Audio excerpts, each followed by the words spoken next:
श्री स्वामी समर्थ. सर्व भक्तांना श्री स्वामी समर्थ. चला तर मग आजचा अनुभव, आजच्या प्रवचनाला सुरुवात करूया. तर मी आज सांगणार आहे आपली आषाढी वारी. आता एकादशी जवळ येत आहे. एक एक दिवसानं खूपच जवळ एकादशी यायला लागली. विठुरायाच्या दर्शनाची आस सगळ्याला लागलेली, ओढ लागलेली आहे. कुठे पाऊस पडतो, कुठे नाही. आणि शेतकरी राजा नाराज झालेला आहे. जिथे पिके पिकतात तिथे पाऊस नाही, आणि जिथे पिके नाहीत त्या ठिकाणी पाऊस पडतोय. म्हणजे परमेश्वराची करणीच आहे.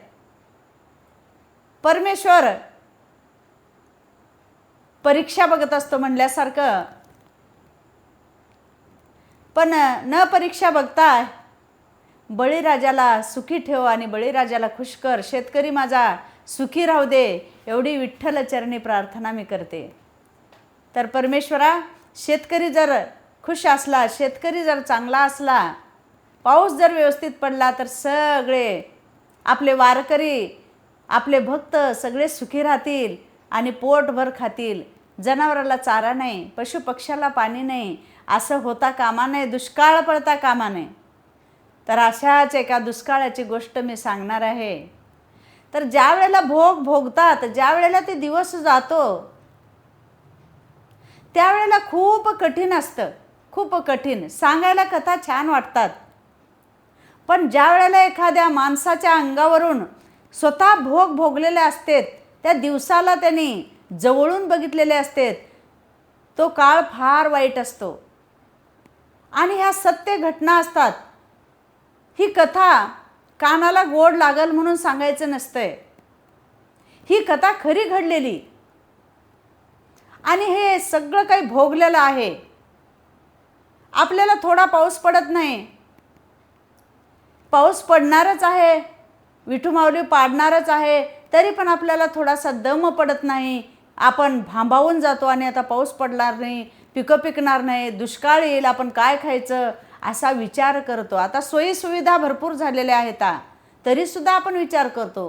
पण अगोदरच्या काळामध्ये ज्या वेळेला दुष्काळ पडला होता, टाहो फोडत होते लेकरं बाळं की बाबा जेवायला काय नाही. आपली सगळी असलेली जमीन सावकाराच्या ताब्यात राहायची, आणि थोडंसं कुठंतरी पिकलेलं वर्षभर खाण्यासाठी पिकायचे आशा, ते सुद्धा दुष्काळामुळं, एकतरी ओला दुष्काळ, एकतरी कोरडा दुष्काळ, अशामुळं त्यांना खायलासुद्धा मिळायचं नाही. आणि ते किती त्यांना त्रास झाला असेल ह्याची आपण कल्पनासुद्धा करू शकत नाही. तर अशाच पद्धतीनं पुणे जिल्ह्यामध्ये आळंदी या गावापासून जवळच इंद्रायणीच्या काठावर वसलेलं हे गाव. या गावाचं नाव देहू. देहू गावामध्ये आई वडिलांच्या पुण्याईनं जन्माला आलेला हा रत्न म्हणजे संत श्रेष्ठ तुकोबा महाराज. तुकारामाचा जन्म झाला त्यावेळेला आनंद, देहू गावामध्ये आनंद झाला. बारशाचा कार्यक्रम झाला आणि तुकोबाचं नाव तुकाराम ठेवण्यात आलं. असं करता करता तुकाराम मोठे व्हायला लागले. तुकोबा मोठे होत असताना आई वडिलांना चिंता पडली की बाबा याचं लग्न करावं. तुकोबा माऊलींचं लग्न केलं. लग्न केल्यानंतर तुकोबाला लग्न आवडायचं नाही. लहानपणापासून जे माती दगडामध्ये खेळण्याचं वय होतं, त्यावेळेला सुद्धा तुकोबाराय पांडुरंगाचं नामस्मरण करायचे, पांडुरंगाची भक्ती करायचे. असं करता करता त्यांना वेड लागलं ते पांडुरंगाचं. म्हणून त्यांना संसार नकोसा वाटायचा. तरीसुद्धा त्यांचं लग्न करण्यात आलं. आणि पांडुरंगाला माऊली म्हणायला लागली की बाबा हे पांडुरंगा, हे का संसारामध्ये मला गुणफरलं? हे संसार कशासाठी? मला नको नकोसा वाटतो संसार. असं म्हणल्यामुळं आपण म्हणतच असतो की बाबा जे आपण चिंततो तेच होत असतं. त्याच पद्धतीनं त्यांच्या पत्नीला आजार होता दम्याचा. दम्याचा आजार असल्यामुळं तिनं थोडे दिवसच राहून मरण पावल्या. मरण पावल्यानंतर आणखी आईवडिलांना वाटायला लागलं की बाबा अजून एकदा आपण ह्या मुलाचं लग्न केलंच पाहिजे. दुसऱ्यांदा तुकोबारायांचं लग्न करण्यात आलं. दुसऱ्यांदा लग्न केलं. ते आवली आवली असं म्हणत असताना त्यांच्या पत्नीचं नाव जिजाबाई. आणि तिला प्रेमानं सर्वजण किंवा तुकोबा माऊली आवली असं म्हणायचं. आणि संसाराच्या जाळ्यामध्ये आणखी एकदा त्यांना अडकवले आईवडिलांनी. आणि बघता बघता त्यांचे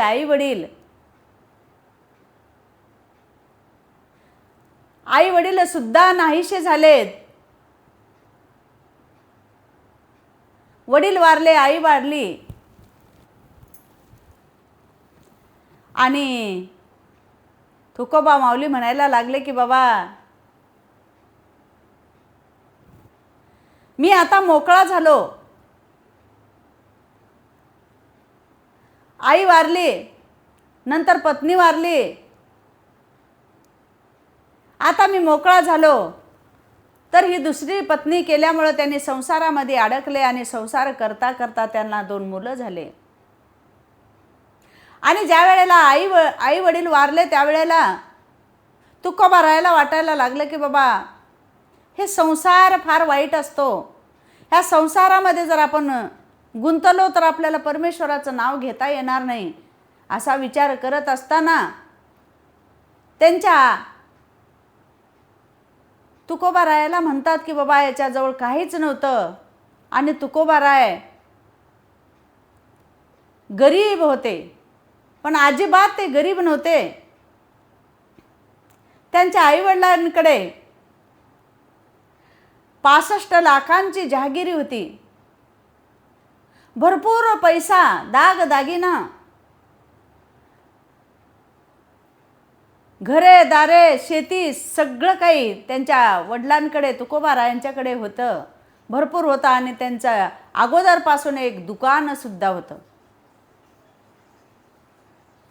सर्व काही असताना आई वडील मरण पावले. यांची पहिली पत्नी मरण पावली. आणि नंतर यांचं लग्न झालं. आणि आई वडील नसल्यामुळे त्यांनी घराचा दरवाजा उघडून एका खोलीमध्ये पाहतात तर काय, जे गोर गरिबांचे कर्ज बाजारी ठेवलेले जे कागदपत्र होते ते खोल्या भरूभरू, कोठाऱ्या भरूभरू असे कागदपत्रांनी घरं भरून गेलेले होते. तुकोबा माऊलीने ते पाहिले. आणि अतिशय त्यांना राग आला. वाईट वाटायला लागलं की बाबा ही एवढे कागदपत्र, हे लोकांचे कागदपत्र आपण कधी मागायला जायचं आणि कधी त्यांना द्यायचं आणि कधी घ्यायचं, असा विचार करून त्यांना राग आला. आणि त्यांनी जाऊन भंडाऱ्या डोंगरावरती घरामध्ये न सांगता गळ्यामध्ये विणा घेऊन त्या डोंगरावरती भजन करत बसले. विचार करत बसले. 1 दिवस गेले, 2 दिवस गेले. असंच करता करता 15 गेला. इकडं त्यांच्या पत्नीला विचार पडला की बाबा स्वारी कुठं गेली. असंच म्हणत म्हणत रागावत रागावत ती आपले घरचे कामं करायला लागली. त्यांचे बंधू सयाजी नावाचे बंधू, त्यांना विचार पडला की कुठे असतील बंधू माझे. असं करत शोधत शोधत निघाले असता भंडाऱ्या डोंगरावरती त्यांना तुकाराम महाराज दिसले आणि जाऊन एकदम गळ्याला मिठी मारले आणि म्हणायला लागले, आई वडील तर नाहीत आणि तू असा का रागावून आलास आणि चल घरी असं म्हणले असता तुकोबा महाराज म्हणतात की बाबा एका अटीवर मी घरी यायला तयार आहे आणि लोकांच्या कर्जबाजारी लोकांना जे कर्ज दिलेलं आहे त्याचे कागदपत्र आपल्याकडे भरपूर आहेत आणि ते कागदानी भरलेले आपले कोठार आहेत भरपूर आणि ते जे भरलेले कागद इंद्रायणीमध्ये जर बुडवायचं असेल, इंद्रायणीमध्ये जर अर्पण करायचं असेल तरच मी घरी येतो असं म्हटल्यानंतर त्यांच्या सयाजीराव भावाने सांगितलं की बाबा काहीच हरकत नाही, तू चल घरी असं म्हणल्यानंतर बैलगाड्या बांधून त्या बैलगाड्यामध्ये भरून ते कागद नेऊन इंद्रायणीमध्ये टाकले. ज्या वेळेला इंद्रायणीमध्ये त्याला भिजू फाडू ज्या वेळेला टाकत होते आणखी कागद वरती यायचे आणि तुकोबाराय त्याला खालती घालायचे. असं करून कोठारेच्या कोठारे कागद त्याने इंद्रायणीला अर्पण केले. कुणाचंच देणं ठेवायचं नाही, आपण कुणाला द्यायचं नाही आणि कुणाचं आपण घ्यायचं नाही, आपण कुणाला मागायला जायचं नाही असं म्हणून सर्व काही आपल्याजवळ असलेले म्हाड्या हवेल्या घरं सगळं काही दान करून टाकले. शेती देऊन टाकले. सगळ्या लोकांना सगळं जे काही आहे आपल्याकडे जे 65 लाखाची जहागिरी होती सर्व काही त्यांनी दान करून टाकले. दान करून आपले 2 मुलं, त्यांच्या मुलीचं नाव भागीरथी आणि मुलांचं नाव महादू, असे 2 मुलं त्यांना झालेले होते. मग आता सर्व काही दान केल्यानंतर त्यांच्याकडे काहीच नाही. गळ्यामध्ये विना आणि जायचं डोंगरावरती जायचं, भजन करायचं, पांडुरंगाला म्हणायचं, हे पांडुरंगा आता मी मोकळा झालेला आहे, आता ना आई ना वडील तुझं नामस्मरण करण्यासाठी मी अगदी मोकळा आहे आणि मला जे काही पाहिजे ते तुझ्या दर्शनाची ओढ मला लागलेली आहे असं म्हणून त्यांनी भजन करत कीर्तन करायला जायचे, भजन करायचे. ज्या वेळेला लोकांना गोडी लागली त्यांच्या कीर्तनाची आणि एका दिवशी त्यांच्या घरी दुकान असल्यामुळं मिरच्या विकण्यासाठी त्यांच्या पत्नीने सांगितले की मिरच्या बाजारामध्ये विकून पैसे घेऊन या. असं म्हणल्यानंतर त्यांनी मिरच्या बैलगाडीमध्ये घेऊन भरून गेले असता गावामध्ये गेल्यानंतर मिरच्या विकायचं तर सर्व लोक त्यांच्याकडे आले आणि आता कीर्तन करा असं सांगितल्यानंतर मिरच्या विकण्यासाठी तुमचे दुसरे माणसं आम्ही नेमू म्हणून त्यांना कीर्तन करायला लावले. असेच महाराज करायचे की बाबा मिरच्या विकायचं आपलं घरचं संसाराचं सगळं बाजूला ठेवायचे पण अगोदर कीर्तन भजन हे करत राहायचे. आणि अशी गोडी लागली आणि भरपूर भजन कीर्तन तुकोबा माऊली करायला लागले. असं करत असताना घरातलं सर्व काही गेलं. त्यांच्या मुलांना सुद्धा खायला मिळेनासे झालं. त्यांच्या पत्नीला वाटायचं ह्या काळ्या विट्याचं वेड लागले माझ्या नवऱ्याला असं म्हणून सतत देवाला शिव्या द्यायची. आणि त्यांनी ज्या वेळेला भंडाऱ्या डोंगरावर जाऊन बसले असता रोज शेताला जायचं आणि लाकडं आणायचं आणि मोळी विकून लाकडे विकून आलेल्या पैशातून जिवारी आणायची आणि लेकरांना खाऊ घालायची, कन्या भरडून खाऊ घालायची. असं करता करता एका दिवशी मोळीचा भारा बांधली जिजाबाई, मोळीचा भारा बांधली अरण्य डोंगरामध्ये, कुणीही नको, माणूस तर काय पशुपक्षी सुद्धा तिथं दिसेनासे झाले. अशा डोंगरामध्ये जाऊन तिने लाकडे जमा केली आणि एक भारा बांधला आणि भारा उचलत असताना तिला उचलेना, डोक्यापर्यंत न्यायची, खाली पडायचं, आणखी बसायची. जेवण नसल्यामुळे ती सुद्धा कृशी झालेली असल्यामुळं बसायची आणि घळाघळा रडायला लागली. तिथं कोणीच दिसेना.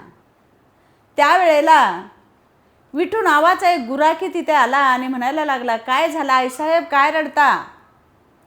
असं म्हणल्यानंतर ती म्हणायला लागली, बाबा बरं झालं तू आलास, आणि मला हे जे लाकडाचं भारा आहे ते मला उचलतच नाही, ही मोळी जे केलेली आहे मी ती उचलतच नाही. असं म्हणल्यानंतर अलगद असं उचलून तिच्या डोक्यावरती त्या विठू गुराख्यानं दिले. आणि मग तिच्या सोबत सोबत चालत येत असताना विचारलं, आईसाहेब तुमचे मालक काय करतात? असं म्हणल्यानंतर, तू नाव काढू नको त्यांचं, ते सारखं त्या काळ्या विट्याचं नाव घेतात आणि त्याने वेड लावले माझ्या नवऱ्याला, आणि घरचं तर कामधंदा काही करत नाहीत. असं म्हणल्यानंतर तिला बोलत बोलत, खरंच आहे तुमचं आईसाहेब, खरंच आहे, त्या विट्याला काही काम नाही, मूर्खच आहे बघा ते विट्या. असं म्हणल्यानंतर ती काय म्हणते त्या गुराख्याला, अरे पोरा असं नको बोलू, माझे मालक जे सेवा करतात, माझे मालक जे भजन करतात त्या विठ्ठलाच्या नावाचं, त्यांनी खरं आहेत, आणि त्या विठ्ठलाचा एवढाच मला राग येतो की बाबा माझ्या नवऱ्याला सुद्धा त्यांनी बुद्धी द्यावं काहीतरी काम करण्याची आणि थोडंसं घराकडे लक्ष देण्याची, एवढंच मला राग येतो, म्हणून काय तुला अधिकार दिला का त्यांना शिव्या द्यायचं? असं म्हणल्यानंतर विठ्ठलाला सुद्धा डोळ्यात पाणी आलं की बाबा न कळत त्यांच्या पाठीमागं सुद्धा एवढं प्रेम असतं, कितीही जरी तोंडानं शिव्या दिल्या तर मनातून किती प्रेम त्या जिजाई साहेबाचं आहे.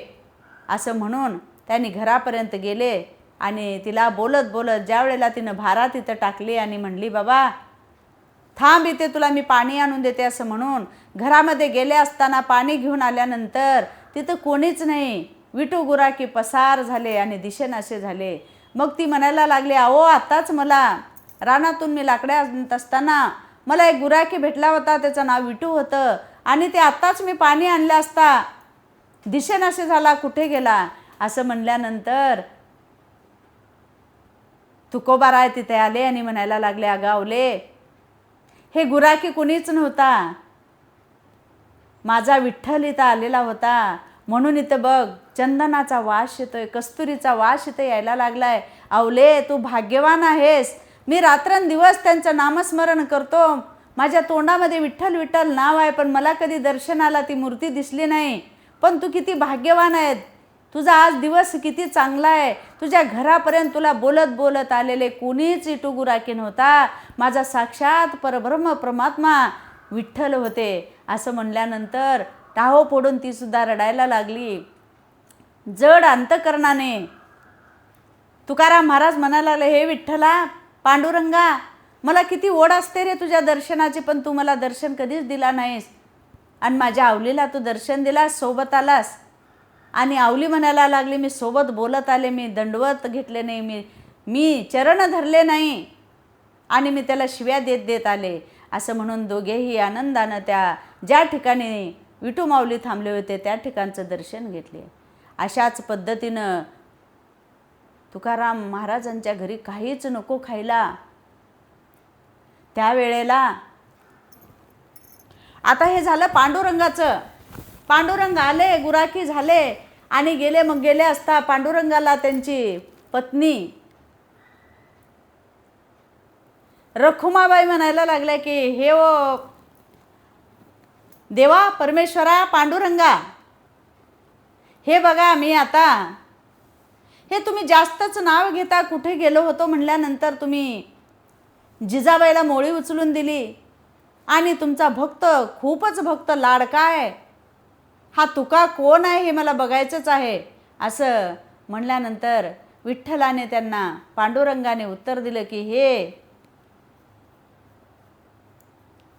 रखुमाई आपल्या पत्नीला सांगितले, हे तुम्ही नका जाऊ तिथे, तो माझा भक्त आहे आणि रात्रंदिवस माझं नामस्मरण करत राहतो आणि माझ्या नावासाठी वेडा झालेला आहे. त्यांच्या पत्नीला विचारलं असता त्यांनी सांगितलं, त्या काळ्या विट्यानं माझ्या नवऱ्याला वेड लावलंय असं. मग रखुमाबाई म्हणायला लागल्या, कसं वेड लागलंय आणि तुमचा भक्त कोणता आहे ते मी बघूनच येणार आहे. असं पांडुरंगाला सांगितल्यानंतर त्याने सांगितले, जाऊ नकोस तू त्या ठिकाणी, माझा तुका भोळा आहे, माझा तुका वेडा आहे आणि तिथे नको जाऊ, तू परीक्षा नको पाहू त्याची, असं म्हणलं असता सुद्धा रखुमाबाई तिथे जाण्यासाठी निघाल्या. रुक्मिणी माता तिथं जायला निघाल्यानंतर पांडुरंगाने सांगितले की बाबा तू हे सौभाग्याचं लेणं, हे सगळं अलंकार काढून ठेव आणि मग जा, असं म्हणल्यानंतर सगळं अलंकार काढून ठेवला आणि एका वृद्ध महिलेचं अवतार धारण केल्या रुक्मिणी माता.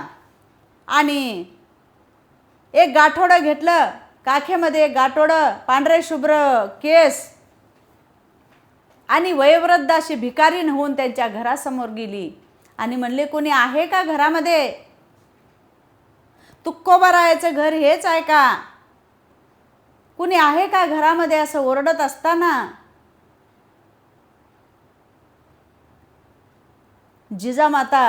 जिजाबाई तुकोबारायाची पत्नी आंघोळीसाठी बसलेली होती. स्नान करायला बसली, पडक्या भीतीच्या आड स्नान करायला बसली असता तुकोबाराय घरीच होते आणि त्यांनी बाहेर आले आणि विचारलं, हे माय, काय पाहिजे तुला? तू कशासाठी आलेले आहेस?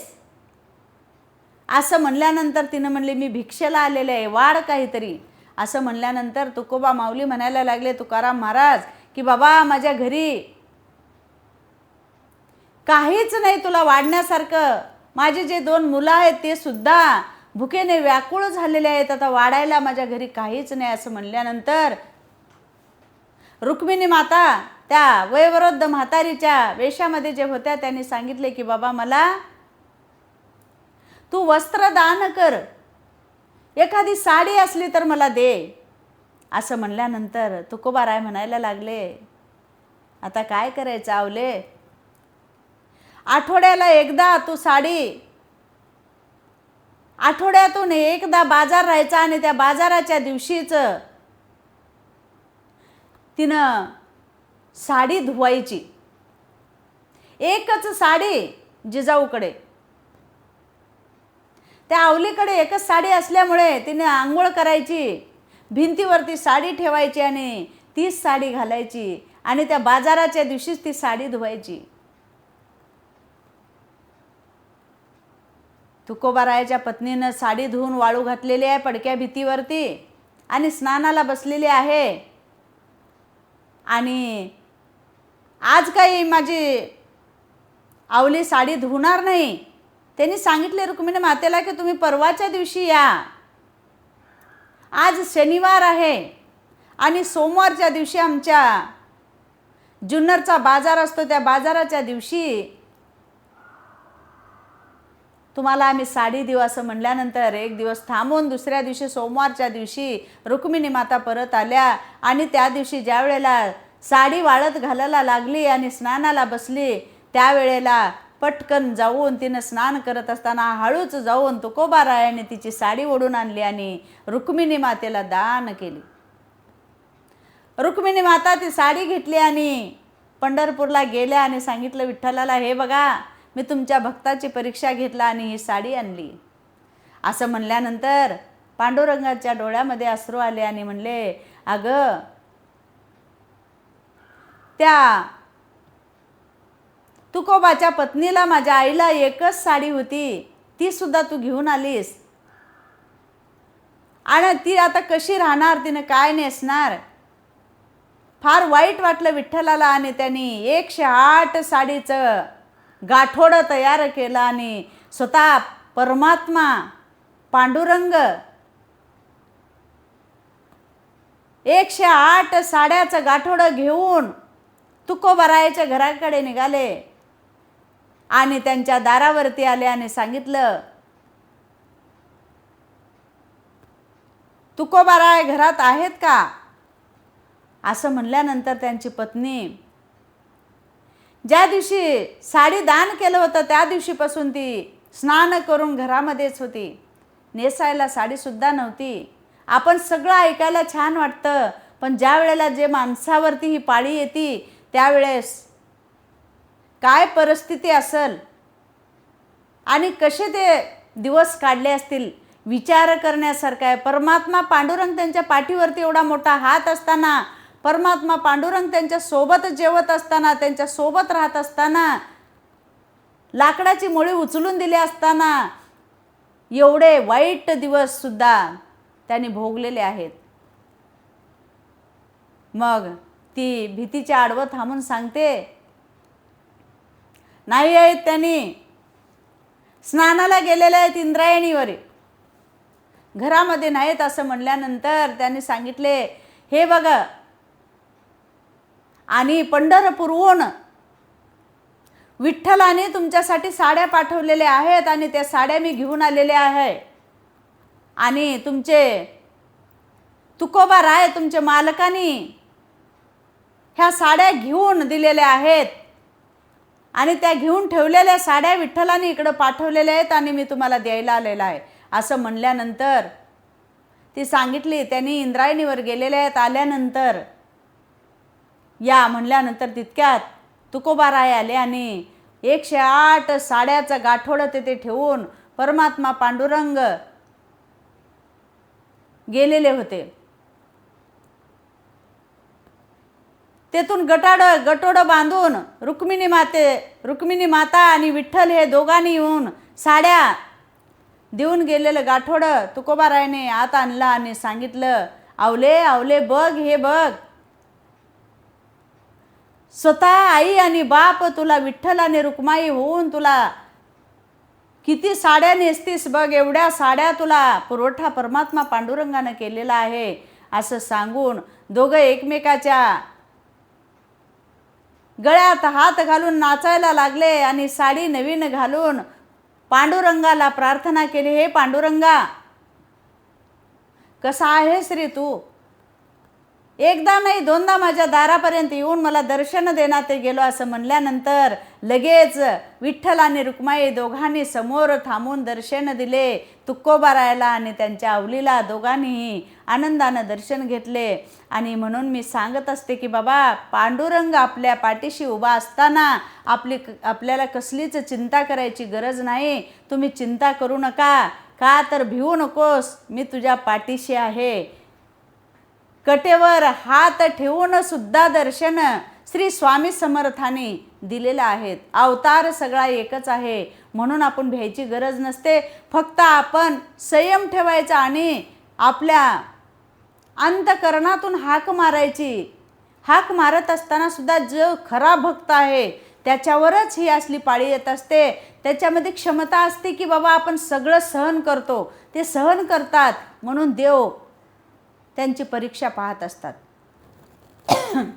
नाहीतर आमची तुमची आपण कोण? आपल्याला तेवढ्या परीक्षेमध्ये उतरणंही होत नाही आणि परमेश्वर आपली परीक्षा घेतही नाही. का तर आपण तेवढा मोठा भक्त नाही, आपण तेवढे मोठे संत नाही. म्हणून आत्तापर्यंत तुकोबारायांचे कित्येक अभंग आहेत आणि त्या अभंगामधून आणि त्यांच्या रोमामध्ये विठ्ठल विठ्ठल, त्यांच्या वाणीमध्ये विठ्ठल विठ्ठल एवढं सगळं असताना सुद्धा असे सगळे ज्याचा त्याचा भोग भोगल्याशिवाय पर्याय नाही. भरपूर जहागिरी, भरपूर प्रॉपर्टी असताना सुद्धा त्यांना सुद्धा घरामध्ये भिकारी म्हणून घ्यायची सुद्धा पाळी आली. असंच करता करता दोघी चौघी मैत्रिणी जिजाबाईच्या विचार केल्या, अगं आपण गुळवे घराण्यामधली आपली मैत्रीण आणि तिकडं म्हणजे तुकोबारायांच्या घरी 65 लाखाची जहागिरी आणि मोठं दुकान असं आहे आणि आपण जाऊन काहीतरी मदत घेऊन येऊ असा विचार करून त्या दोघी चौघी मैत्रिणी जिजाबाईंकडे आल्या. आणि बाहेर पाहता तर काय त्यांच्या दुकानाला लागलेलं कुलूप. जिजाबाई घरामध्ये होत्या, तुकोबाराय नव्हते, भंडाऱ्या डोंगरावरती गेलेले होते. आणि त्या मैत्रिणी जिजाबाईला विचारायला लागल्या की अगं जिजाबाई, तुझ्या दुकानाला तरी कुरूप दिसतंय, फार मोठं दुकान होतं तुमचं, आणि फार मोठी जहागिरी होती, मोठा घराणा बाई तुझा. असं म्हणल्यानंतर आता तुकोबाराय दिसत नाहीत, कुठं गेलेत का, नोकरी लागली का ग तुझ्या नवऱ्याला, असं विचारलं असता. जिजाबाई म्हणते, हो माझ्या नवऱ्याला नोकरी लागली ना, फार मोठी नोकरी आहे माझ्या नवऱ्याला. काय सांगू बाई तुम्हाला माझ्या नवऱ्याची नोकरी. त्याला वेळ लागले त्या काळ्या विट्याचं. एक फुटका विणा घेतो, त्याला 2 तारा, आणि पंढरपूरला वेरझारा करत असतो. असं त्या मैत्रिणीनं मला सांगायला लागली. काय सांगू बाई, तुम्ही 4घी जणीचं नशीब चांगलं आहे आणि तुम्ही सुखाने नांदता, आणि माझी दैवरेषा इथं कशी पळते हे बघा तुम्ही, असं सांगितले तिनं. आणि फुटकाच विना त्याला 2 तारा, घाली येर जारा पंढरीशी. तुम्ही 4घी बहिणी नांदता सुखाने, आणि माझी दैवरेषा ऐशी कैशी. माझे आई बाप बरे नाही केले, माझ्या मायबापांनी बरं नाही केलं बाई. माझे आई बाप बरे नाही केले, पदरी बांधले भिकाऱ्याच्या. माझ्या मायबापांनी चांगलं केलं नाही. मोठ्या घराण्यातली मी मुलगी, मला कसल्याच पद्धतीची गरिबी माहीत नसताना सुद्धा मला ह्या भिकाऱ्यासोबत राहावं लागतंय, आणि एक फुटका विना गळ्यामध्ये अडकावून पंढरपूरला जाण्या येण्याचं काम करत असतो. ही नोकरी माझ्या नवऱ्याला लागलेली आहे. असं म्हणल्यानंतर मैत्रिणीला सुद्धा फार वाईट वाटलं. त्या थोडा वेळ बसल्या, जिजाबाईला बोलल्या आणि परत आपापल्या गावाकडे गेल्या.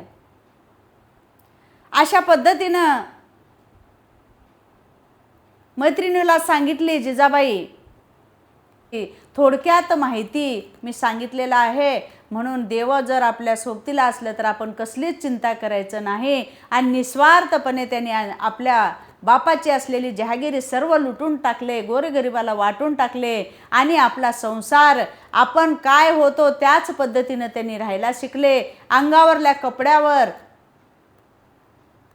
त्यांनी 2 नवरा बायको आणि भागीरथी आणि महादेव हे 2 लेकरं, आणि 2 नवरा बायको आणि सयाजीराजे भाऊ यांनी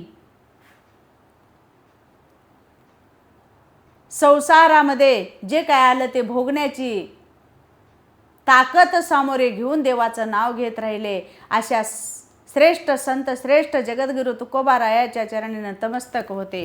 श्री स्वामी समर्थ, श्री स्वामी समर्थ.